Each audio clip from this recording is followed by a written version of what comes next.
Hey YouTube, what's up? This is Dasher D. Come here, Ginger. And my assistant, Dasher Ginger, the canine Dasher. So today I'm going to share this story with you.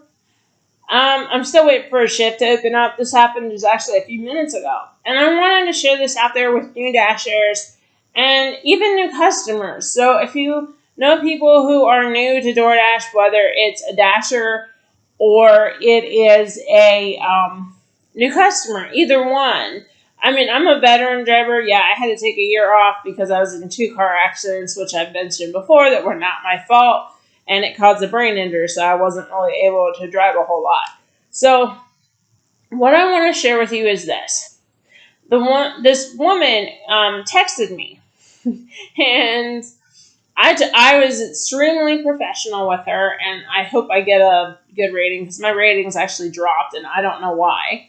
I was a 5-star Dasher. It has nothing to do with that, but I was, and for the longest time. And so, yeah, not a notification, nothing. I was hoping maybe it would tell me that construction's getting busy. Anyway, so what I want to share is, this woman texted me, and she explained to me that this was a reorder, and I called her up on the phone. She said she's more of a texter person, but because she would just buy the texting bundles because it was cheaper on Verizon and all that kind of stuff. So she told me that after I delivered the food.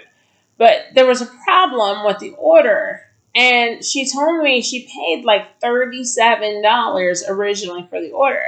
And the Dasher who originally picked it up, it was not the Dasher's fault. Taco Bell, I'm not going to name anybody's names or, I'll name the restaurant because I think the restaurant's pretty crummy as far as DoorDash goes. I don't take every Taco Bell order just because there's issues. I mean, it was a $5 order. I made $5 today. But you know what? Yes, I'd like to make way more than $5 in a day, but the shift was only 4:30 to 6 o'clock. So it was fine. I basically only had like one order to go through or whatever. Some people say, go to the hotspot or something.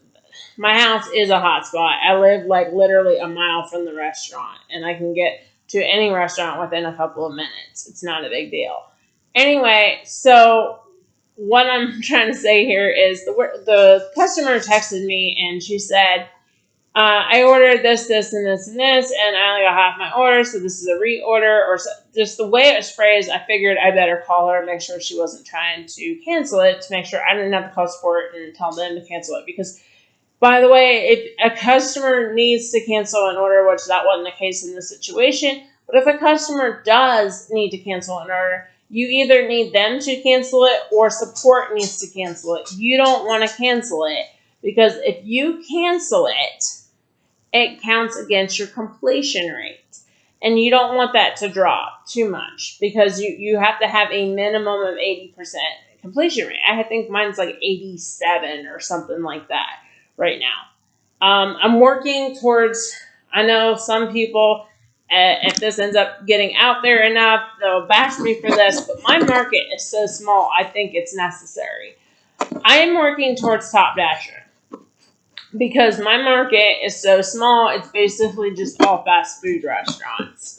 So, in my market, I think it's best that I work towards Top Dasher, and that's what I'm trying to do.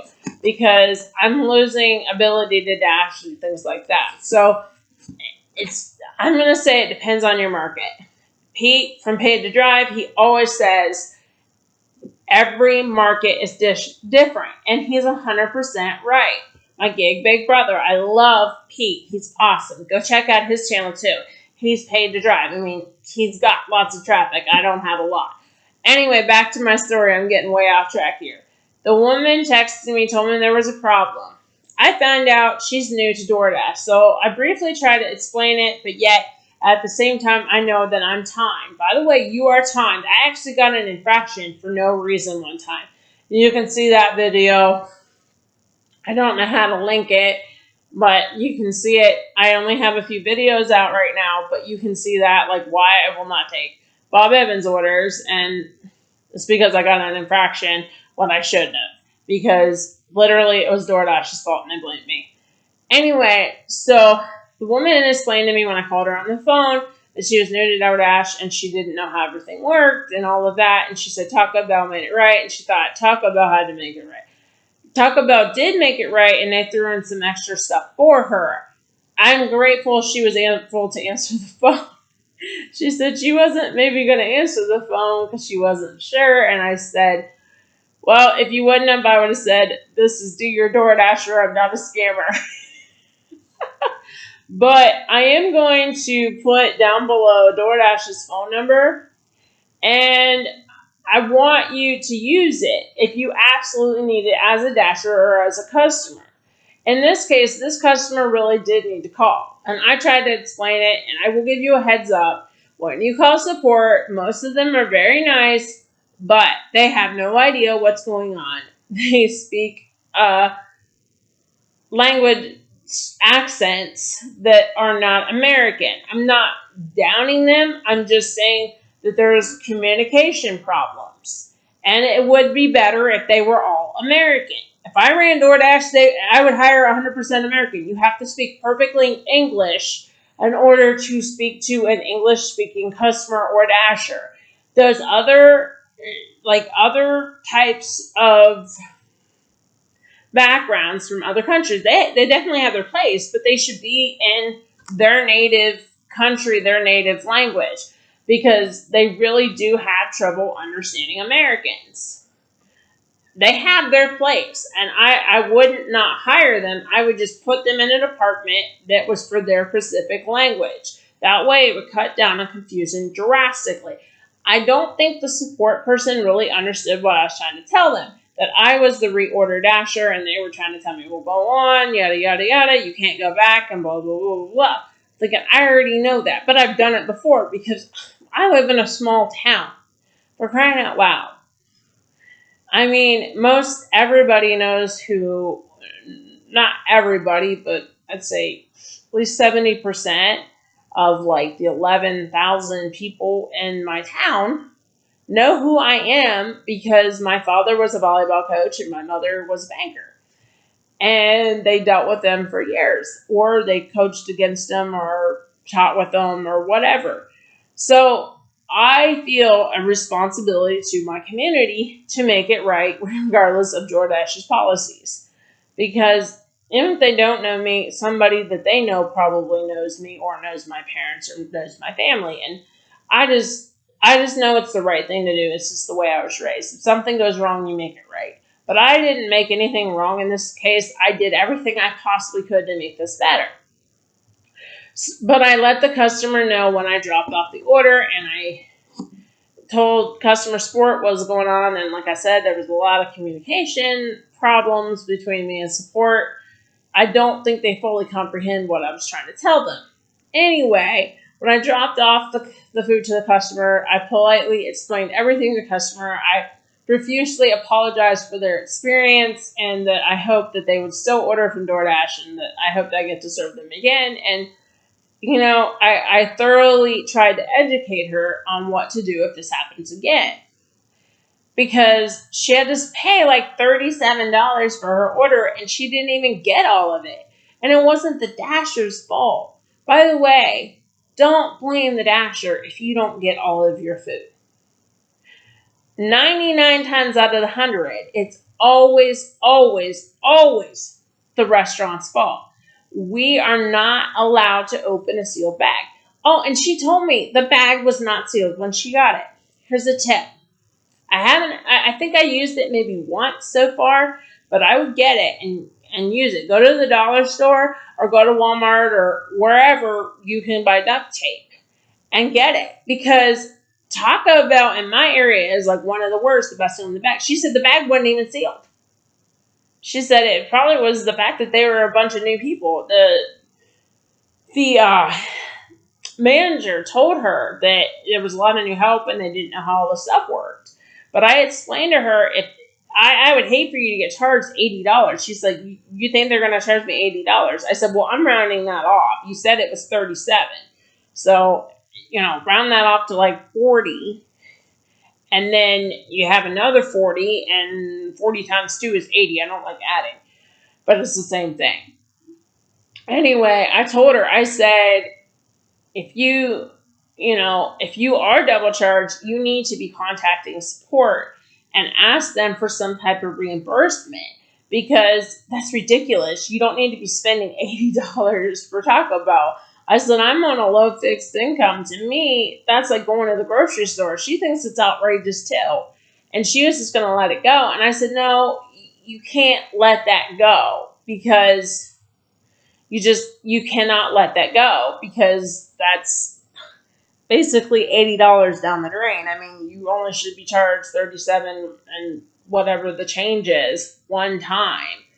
And if you don't get the whole order, then really you should just be reimbursed for the whole order, and then something, some type of credit for that boo-boo, at least some reimbursement, get a percent, and then a percentage goes off your next order or something. So if you have a problem, guys, and you're a Dasher or you're a customer, please, please, please call support.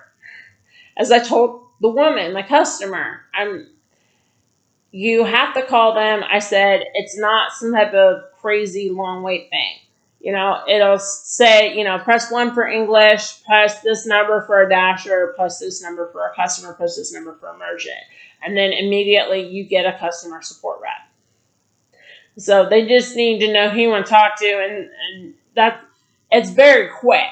It's not like you have to hit this button. No, you have to speak full sentences and all that crap. You can bypass all of that. So I felt like I went above and beyond with that, but it is what it is. I did my very best, and I let them know, when you go to rate that Dasher, the restaurant, or myself, or whatever, and I wasn't trying to solicit for ratings. I was just trying to say, when you go to do that, you can let support know either by texting them, or I sent you their phone number that you can pick up the phone and call them.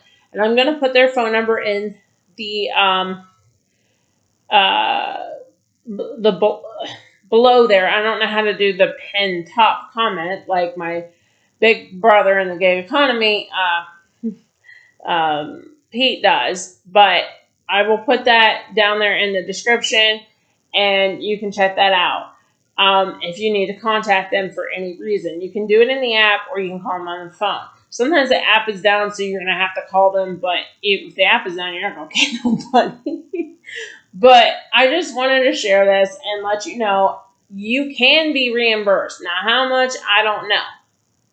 It depends. Every situation is different on what they want to give you or whatever. And I let the customer know I cannot issue a refund. I just, pick up and delivery. But support could definitely help you with that. And I just, try to let them know she's a new customer. She doesn't really understand how everything goes. This is literally her first order, and it got messed up. And then I was, relayed to go get the reorder and all of that, and she felt the need to reach out, and that's fine. I'm happy to do whatever I can to help my customer. I always do my best to try to go above and beyond the call of duty and do whatever I can to help the customer within reason. So, yes, please like, please subscribe, please share, and leave a comment below. I've been having issues about the comments, so I apologize with that. I am a new YouTuber, and so yeah, I don't know about turning on comments or not turning on comments. I've had a couple times where my buddy Pete from Pay to Drive told me my comments weren't on, and tried to leave a comment, and I didn't know. I didn't turn them off. I just assumed that they're always on, but somehow they're off. So anyway. If you can comment below, if you have finished this, comment end. And like I said, like and subscribe and give me a big thumbs up. And I'll see you in the next one, guys. So remember, if you have a problem, don't be afraid to call support or message them in the app. Have a blessed day.